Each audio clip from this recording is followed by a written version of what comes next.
what scientists are learning now is that our emotions are constructed from past experience. And it's the same with everything that we do.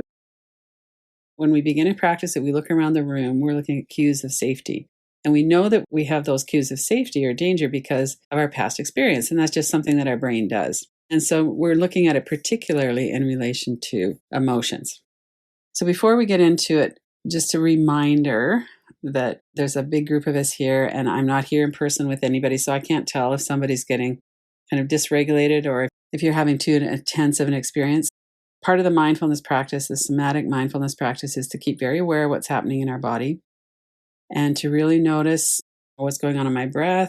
Are my shoulders getting tight? Am I clenching my teeth? And these are some of the longer term things that we can do, going into nature and breathe and cultivate gratitude and kindness. But in the moment, what we can do is box breathing. We can hold our own hand. We can look around the room. We can do all of those things. So just a reminder that we each need to kind of keep in touch with what our response is. And if anything is getting too strong, or you're starting to feel like you're not happy with the intensity, then you could always do some tapping on your forehead. Take your attention away from your thoughts and into the sound, sensation. You could open your eyes, look around the room. You could get up and shake, but just as a reminder to take care of yourself.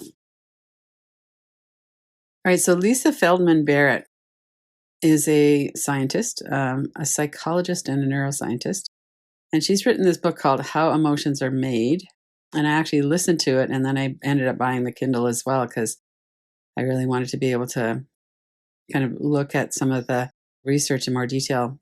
So what she's saying is that for decades, there's been this idea in science that's now being proven wrong. People felt that emotions lived in certain parts of the brain.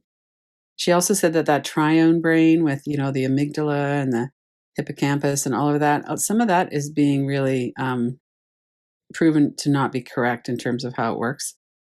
And this universal face recognition of, we look at somebody and we say that person's sad, that person's angry, that we have this fingerprints for emotion, that actually that's being debunked as well. So there's been a lot going on in the last 5 or 10 years around emotions and how our brain actually works.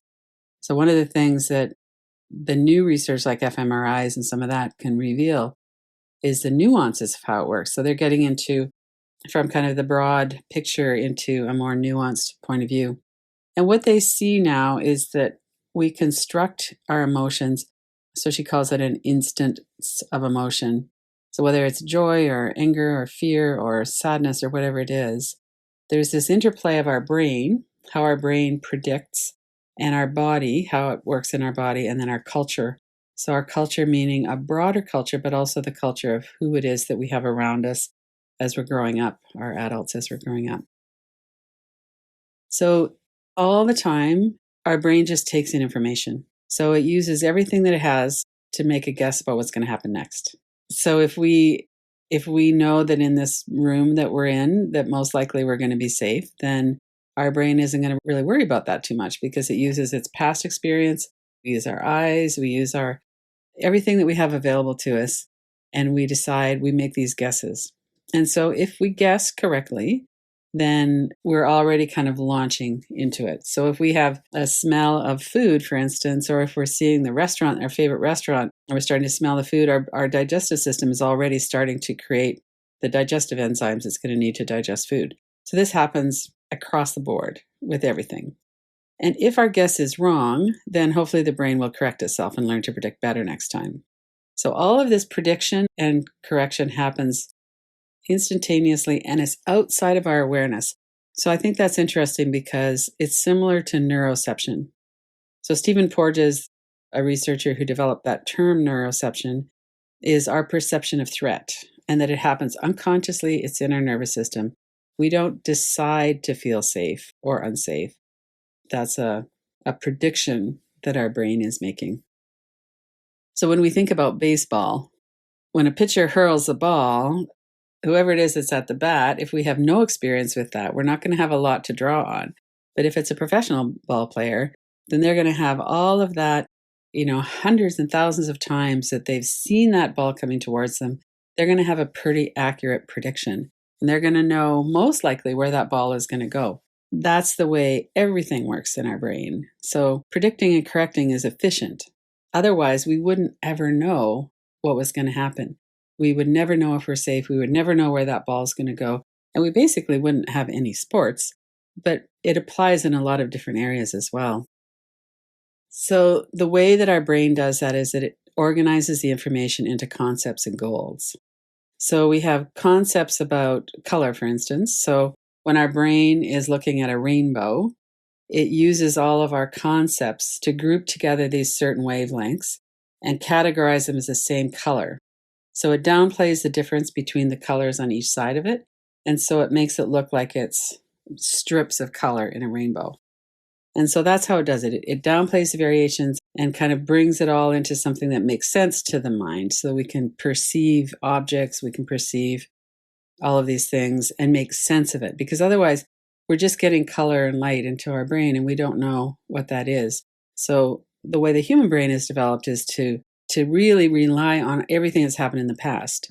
And another thing it does, it imposes these similarities based on our goals. So if we want to have transportation, we're going to be creating a category in our mind that includes all the things that we could have that are transportation, like cars, trains, planes, walking, whatever. So I want to stop here and pause here for a minute so that we could all look at those pictures. So our brain employs these concepts to make meaningful guesses about what's going on. So these three pictures, one of them is a real life picture. Two of them are from movies, and at least the two of them are fairly familiar to some of us at least. And so a lot of what we experience in the world begins inside our head based on our concepts. So our brain sorts through, well, which one of my concepts is this like? So if you have experience with two gay men who love each other, or if you ever watched Nate's interior decorating program, you have an experience of him. And so we use that in order to interpret what we're seeing. So when I look at that picture, I see two men that are really happy with each other. They're in love. I know his history a little bit. When I look at the two movie pictures, I remember seeing those movies. So let's just take a moment and see what kind of categories you're coming up with. And also what's showing up in your mind as you're looking at that.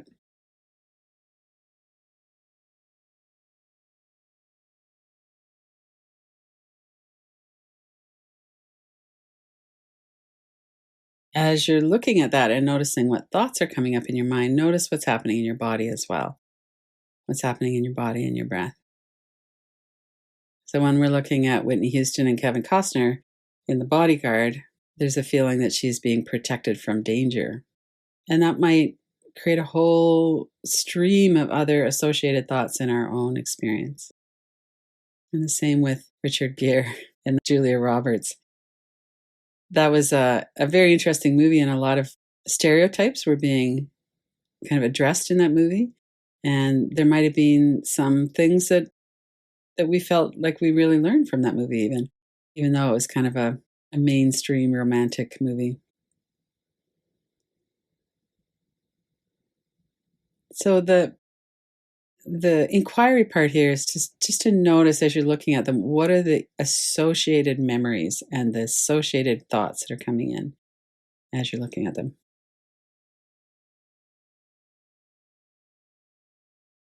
So we have these prototypes for someone who's sad and happy and all of these things. So if we say picture someone who's filled with joy, we can generally come up with that. But it doesn't really match what happens in real life because there's so much variation. One of the things that our brain is always trying to do is come up with these similarities. So it imposes these similarities depending on our goal. So if we're in a pet shop and we think of the word fish, we're going to have something different in mind than if we're in a restaurant ordering dinner or if we're on a dive trip. So this is kind of just to point out how our brain really works with the concepts of fish, for instance, but it also depends on our goal. And then the words that we use are part of the way that we learn concepts of other people. and that concepts are malleable and context dependent. So a car might be transportation, it might be shelter, it might be a status symbol. So this communication, all of this is talking about communication with other people and how we share emotions and how we communicate our emotions with other people. So we use probabilities to predict. So as we're looking at this picture of a mother and daughter, it looks like the mother's got her suitcases. She's just arrived from the airport. The look on her face looks happy. And we use our predictions to say, well, it's most likely that they're going to be happy to see each other. Kind of the key point here is unless our perception was really off, and in fact that wasn't the case, that becomes our perception. So if our prediction was wrong, then we're going to have to make a sudden adjustment. But most of the time, it's correct. And so that is our perception of the situation. We feel happy. When we look at them, we feel, oh, those people are happy, and we might feel happy for them. And so even in the first year of a baby's life, they're starting to use this conceptual system to perceive emotions. And they're calling it statistical learning. So it's like hundreds of thousands, millions of impressions that flow through our brains, even in a very short period of time, are what we use to predict the future.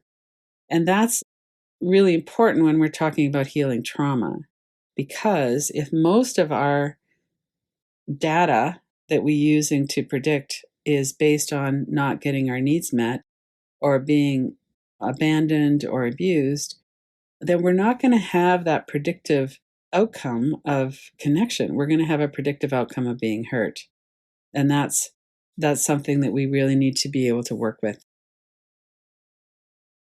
So this other concept, the main part of Lisa's book, in terms of the way the brain works and in terms of how we feel emotion, is that we also use words. So if a parent is teaching a child how to interpret the world around them, which is what they do, then they will be using words for that. So they might be saying, well, you don't really feel angry, or, take that look off your face, or in a more benign thing, they might look at a child and go, you look a little bit upset. What's going on with you? Are you feeling sad?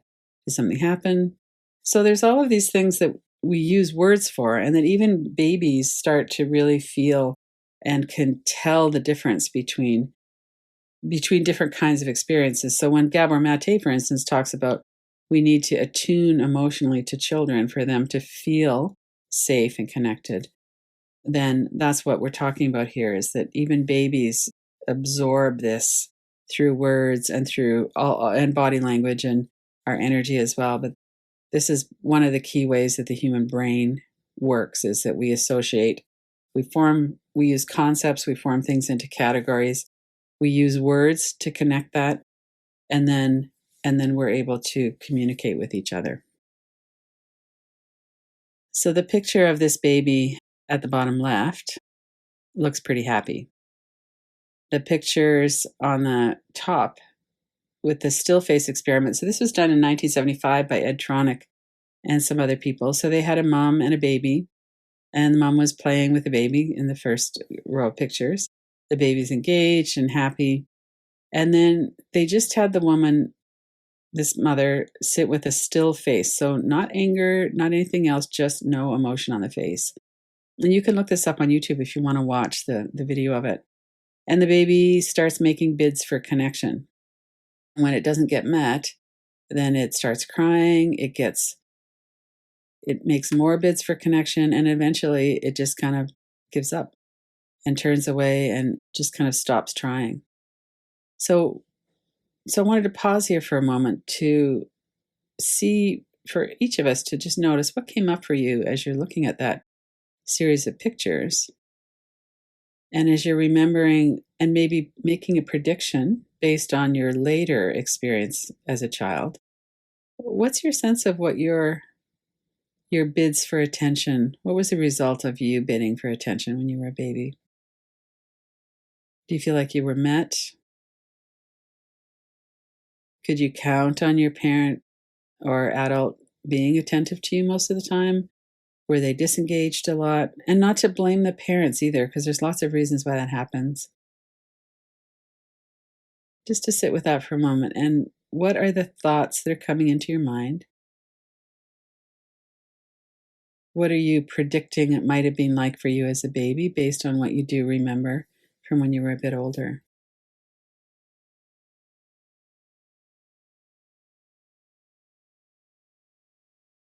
And this might be quite painful if you had a lot of experiences of not being engaged with when you were a child.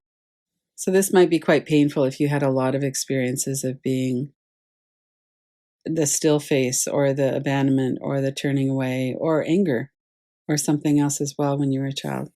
So, as you're looking at this and you're noticing the thoughts, noticing memories, and notice your predictions based on your experience once your brain was developed enough to have memory, which it's not when we're tiny babies. What do you predict back about what your early childhood might have been like? And stay connected with your breath.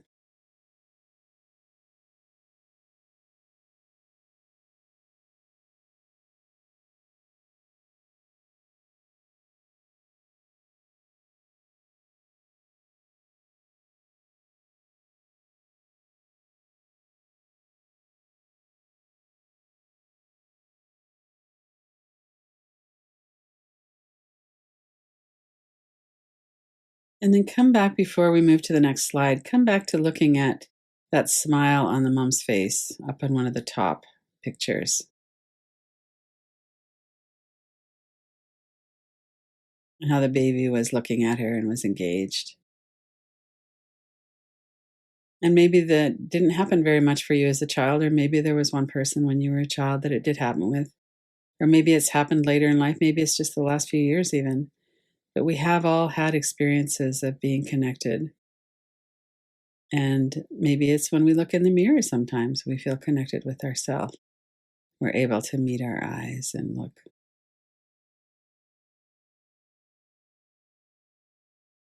So the reverse inquiry is one of the inquiries in the Kilby inquiries. And we say something that we're not sure is true, or we don't really believe is probably true. And then we see what our unconscious beliefs are about that. So you could make up one of your own, absolutely, if there's something that feels a little bit more fine tuned to what you're feeling. The one I'm suggesting here is I trust others to be helpful and safe when I am in distress and need connection and support. So when you need help or support now as an adult, based on your lifetime of experience as a child and earlier in your adult life, what do you predict will happen? So we're kind of slowing down our unconscious perception of this. What do you predict will happen if you turn towards other people, if you're vulnerable, if you trust somebody else?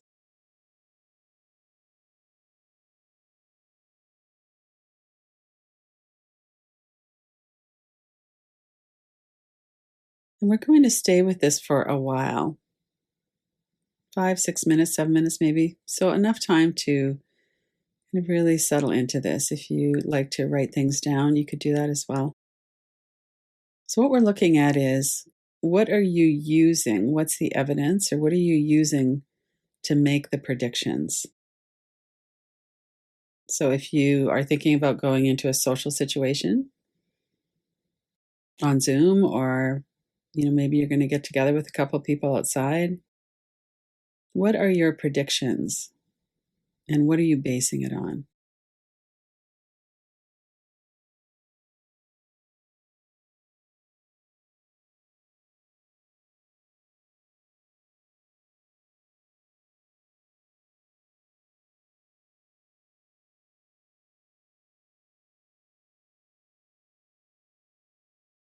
And try to remain in touch with your body as you're looking at this and your breath, and that you're watching, you're observing these predictions and you're observing the evidence for the predictions, the building blocks and concepts as they come through your mind.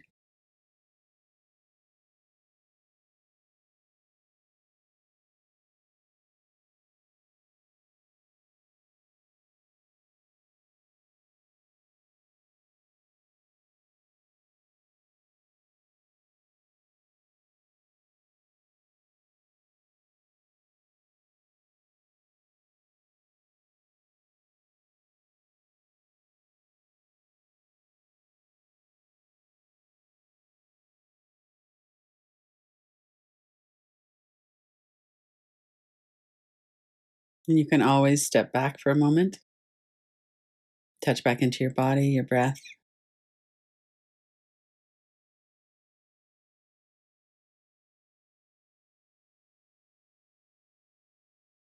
I trust others to be helpful and safe when I'm in distress and need connection and support. And if you're getting any kind of a no or reluctance around that, it's not really true. Notice what it is that's coming in to say that's not an accurate prediction. What's your evidence?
One thing that we could also keep in mind is the brain's negativity bias. So there might be a lot of negative information coming in about why you can't trust people.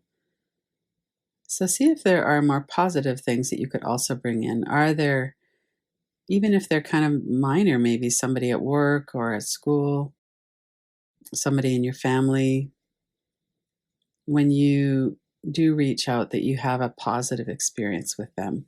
So see if you could bring some of that forward as well.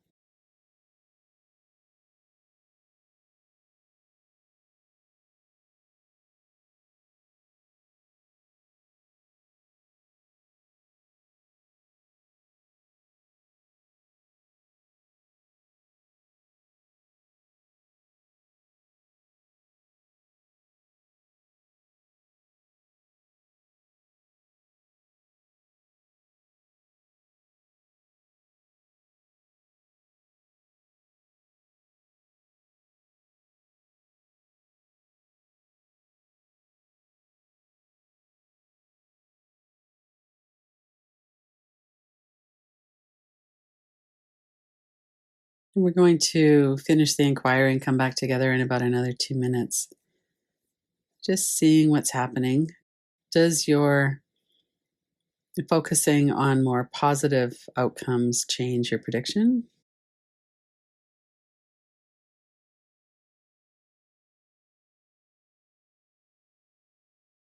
What if you change the building blocks? Does the prediction change too?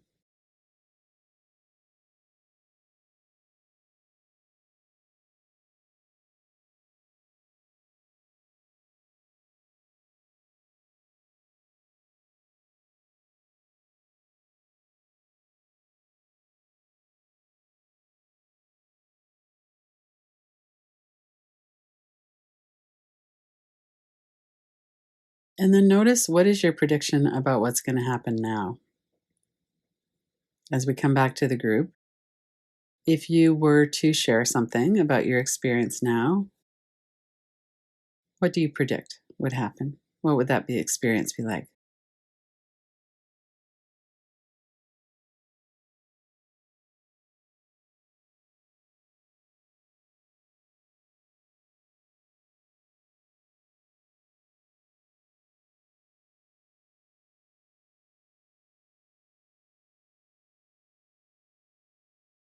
And see if you could be kind of neutral about that.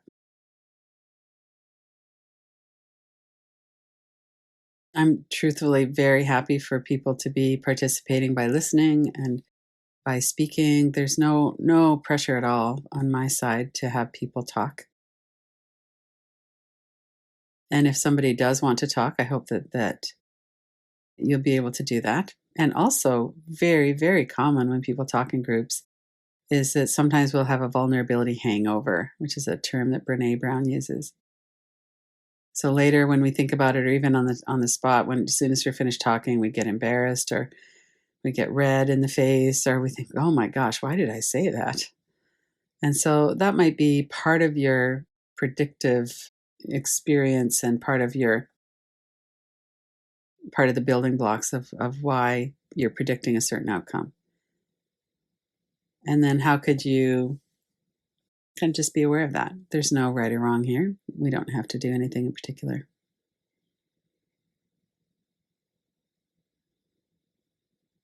So notice what that feels like to kind of think ahead to the next in about a minute when I stop the share here, but also over the next several minutes as we're listening, as other people are sharing or interacting with me. And is that something that you want to do? If you do, what might you like to share? And notice your predictions that are part of that experience right now.